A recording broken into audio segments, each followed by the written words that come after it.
प्रिय विद्यार्थियों, मैं डॉक्टर श्यामा अग्रवाल। आज हम साहित्य दर्पण के द्वितीय परिच्छेद के अंतर्गत अभिधा शब्द शक्ति के बारे में चर्चा करेंगे।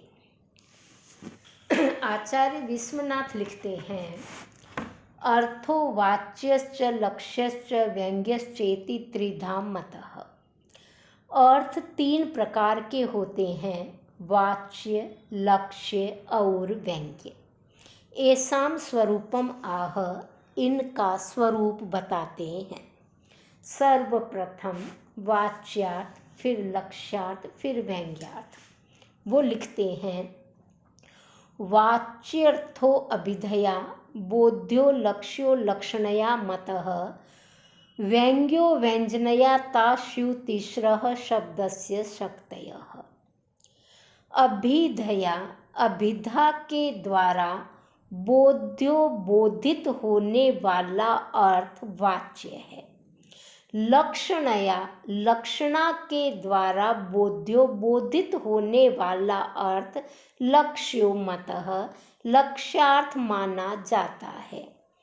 तथा व्यंजनया बोध्यो अर्थो व्यंग्यो, व्यंजना के द्वारा बोधित होने वाला अर्थ व्यंग्य मतः माना जाता है। और तीसरः, और ये तीनों अभिधा, लक्षणा और व्यंजना शब्दस्य शक्तयः, शब्द की शक्तियाँ हैं।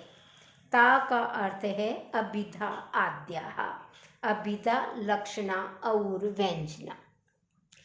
इनमें सर्वप्रथम अभिधा की चर्चा करते हैं। तत्र संकेतितार्थस्य बोधनात् ग्रीमा अभिधा। उनमें, तत्र का अर्थ है उनमें, अभिधा, लक्षणा और व्यंजना, इन शब्द शक्तियों में से संकेतित अर्थ का जो बोधन कराती है, ज्ञान कराने में अग्रिमा, सबसे पहली शक्ति है, उसका नाम अभिधा है। अर्थात अभिधा, लक्षणा और व्यंजना, इन तीनों शब्द शक्तियों में जो मुख्य अर्थ का, संकेतित अर्थ का, शब्द कोश तथा व्याकरण आदि से नियंत्रित अर्थ का ज्ञान कराने में सबसे पहले काम आती है, सबसे पहले प्रयुक्त होती है, जो वाक्य की स्वाभाविक शक्ति है, कोई आरोपित नहीं है, वाक्य की प्रमुख शक्ति है, वाक्य की मुख्य शक्ति है, वह अर्थ की प्रथम शक्ति है, उस शब्द शक्ति का नाम है अभिधा। वो किस प्रकार संकेत का ग्रहण अर्थ होता है, संकेत का ग्रहण के उपाय क्या है, उसके बारे में बताते हैं। उत्तम वृद्धेन मध्यम वृद्धम उद्देश्य। उत्तम वृद्ध के द्वारा मध्यम वृद्ध को लक्ष्य करके कहा गया, गाम आना, गाय लाओ। इति उक्तेन, ऐसा कहने पर, तम उस मध्यम वृद्ध को गव आनयन प्रवृत्तम, गाय को लाने में प्रवृत्त, उपलभ्य समझकर, बालो अस्य वाक्यस्य, बालक इस वाक्य का, शासनादि मत पिंडानयनम अर्थः, शासनादि मत गल कंबल से युक्त एक जीव को ले आना, यह प्रथमम प्रतिपद्य, ऐसा पहले समझता है।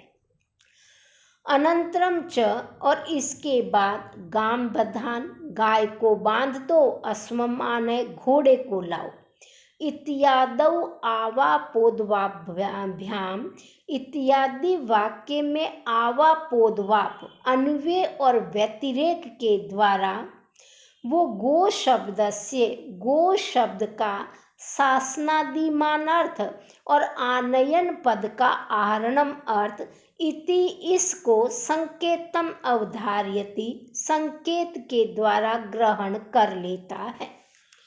भावार्थ यह है कि एक बालक बैठा है, गौशाला में या बाड़े में बैठा है, सामने उसके पिता और दादा भी है। जो दादा है वो उत्तम वृद्ध है, जो पिता है वह मध्यम वृद्ध है, और तीसरा है बालक जो सबसे छोटा है।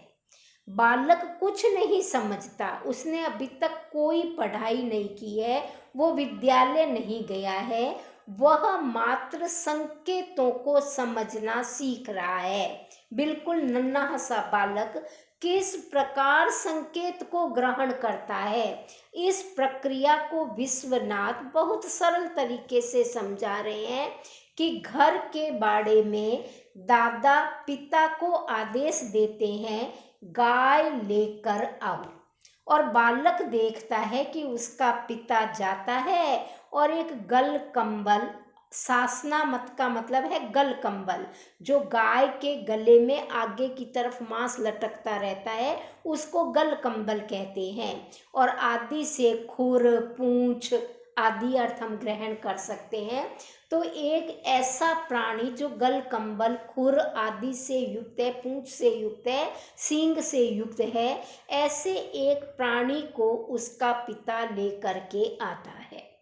तुरंत ही दादा आदेश देता है, गाय को बांध दो, घोड़े को लेकर आओ, और उसका पिता उस पशु को तो बांध देता है और उससे भिन्न एक नए पशु को लेकर आता है।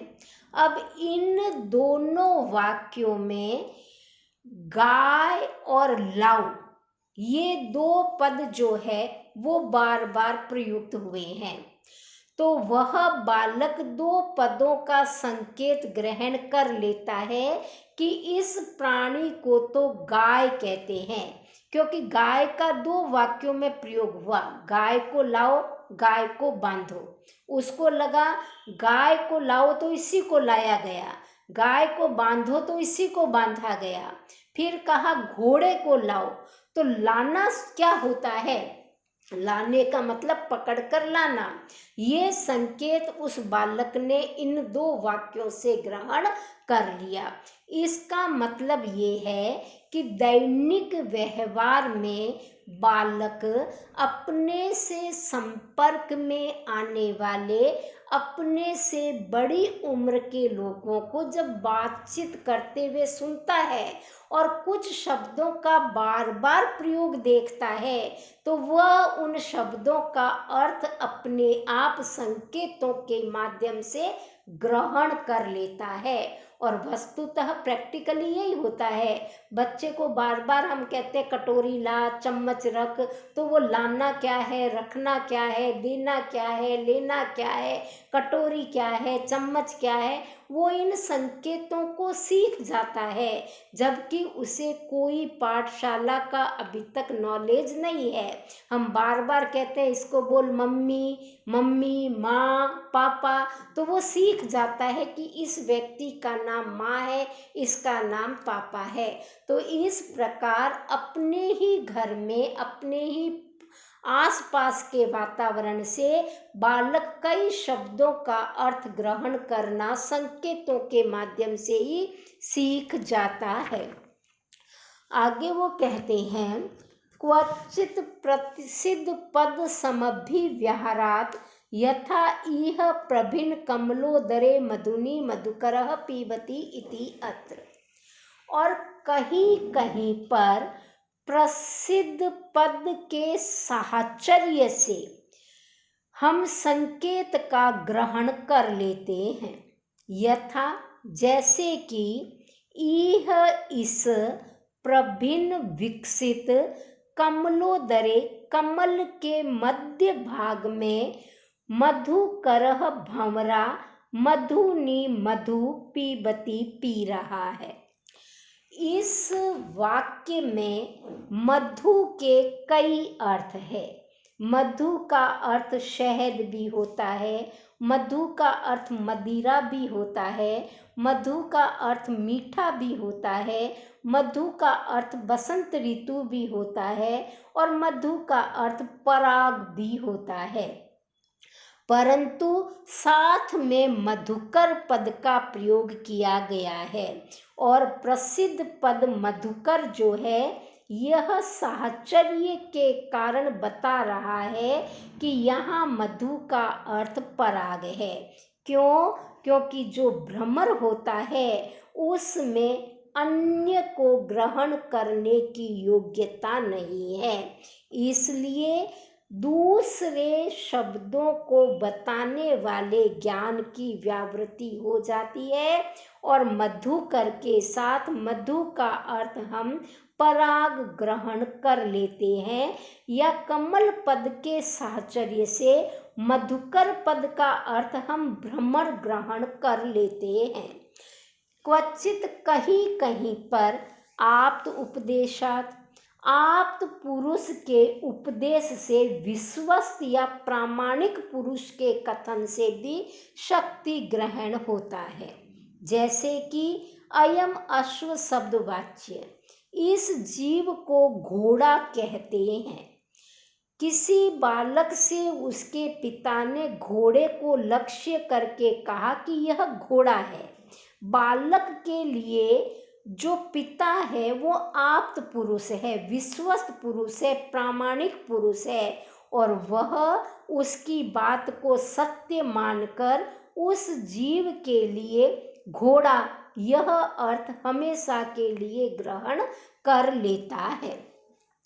तो तम च संकेतितम अर्थम बोधयन्ति, उस संकेतित अर्थ का ज्ञान कराने वाली जो शब्द की शक्ति है, जो दूसरी शक्तियों से अव्यवहित है, उस शब्द की शक्ति का नाम है अभिधा।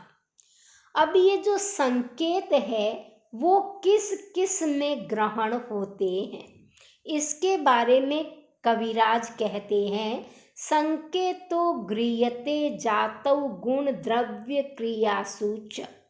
संकेत जाति, गुण, द्रव्य और क्रिया, इन चार में ग्रहण होते हैं।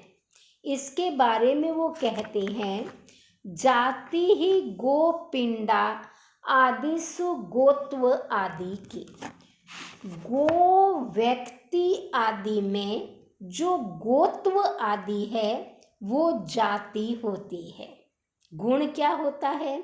विशेषाधान हेतु गुण, विशेषता का आधान कराने का जो कारणभूत वस्तु धर्म है वो गुण होता है। सिद्धो वस्तु धर्म, जो कि सिद्ध धर्म होता है वस्तु आदि का। वस्तु आदि का जो सिद्ध धर्म है और उसमें किसी विशेषता का आधान कराने वाला है उसको हम गुण कहते हैं। जैसे कि शुक्ल आदि, शुक्ल आदयो सफेद, काला इत्यादि। गव आदिकम, गो आदि को सजातीयेभ्यः, अपनी ही जाति वाली, कृष्ण गवादिभ्यो, कृष्ण आदि गायों से, व्यावर्तयन्ति, अलग करता है, पृथक करता है। द्रव्य क्या है? द्रव्य शब्द है एक व्यक्ति वाचिनो, एक व्यक्ति का वाचक संज्ञा पद, यथा हरि, हर, डित, डवित आदि। क्रिया क्या है? साध्य रूपा वस्तु धर्मा पाक आदि। जो वस्तु का साध्य रूपी धर्म है वो क्रिया है, जैसे पाक इत्यादि। ऐसु ही इस क्रिया में अधिश्रयण, अधिश्रयण से लेकर अवश्रयण अंतात, अवश्रयण तक पूर्व परिभूतो, पहले और बाद के व्यापार कलापः, व्यापारों का समूह, पाक आदि शब्दवाच्य, पाक आदि शब्द से कहा जाता है। एसु एव ही व्यक्ति उपाधिसु संकेतो गृह्यते, व्यक्ति की इन उपाधियों में ही संकेत ग्रहण होता है, न कि व्यक्ति में। अगर हमने व्यक्ति में संकेत ग्रहण माना तो अनंत्य व्यभिचार दोष आ जाएगा, इन दोषों के आने के कारण। अब हम समझें क्या कहना चाह रहे हैं विश्वनाथ। विश्वनाथ कहते हैं कि संकेतों का ग्रहण व्यक्ति में नहीं होता, बल्कि संकेत ग्रहण व्यक्ति की उपाधियों में होता है। और ये उपाधियां 4 होती है जिनमें कि संकेत ग्रहण होता है। सबसे पहले संकेत जाति में ग्रहण होता है, जैसे कि गो में गोत्व जाति है, मनुष्य में मनुष्यत्व जाति है, अश्व में अश्वत्व जाति है। अगर हमने संकेत जाति में न मान करके व्यक्ति में मान लिया तो 2 दोष आ जाएंगे। पहला अनंत्य दोष और दूसरा व्यभिचार दोष। व्यक्ति में संकेत मानने से प्रश्न पैदा होता है, क्या सभी गो व्यक्तियों में संकेत ग्रहण हो रहा है अथवा किसी एक व्यक्ति में?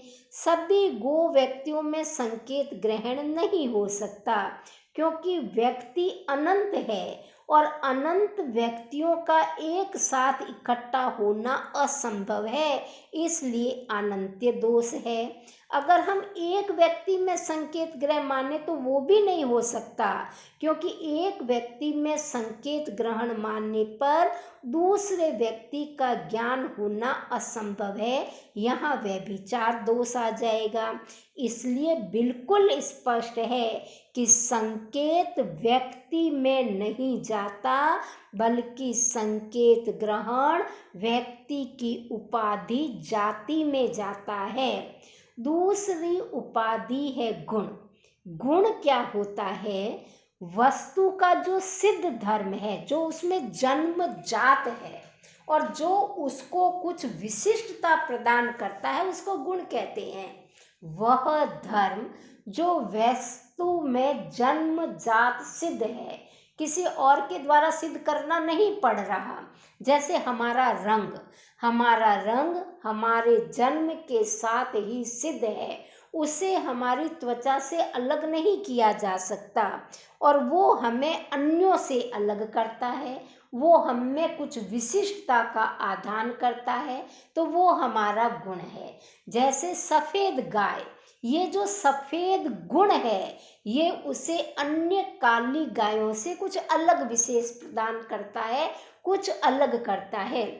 ये जो गाय का सफ़ेद रंग है, ये उसका सिद्ध धर्म है, उसको उससे अलग कभी नहीं किया जा सकता और यह गुण उसको अन्य काली गायों से अलग करता है। क्रिया क्या होती है? जो वस्तु का साध्य धर्म है, जिसे हमें सिद्ध करना पड़ता है, जो जन्मजात सिद्ध नहीं होती, जिसे बाद में सिद्ध करना पड़ता है, जैसे पकाना, सीलना, बनाना, काटना, पीटना इत्यादि। ये जो क्रियाएं हैं, ये वस्तु का साध्य धर्म है।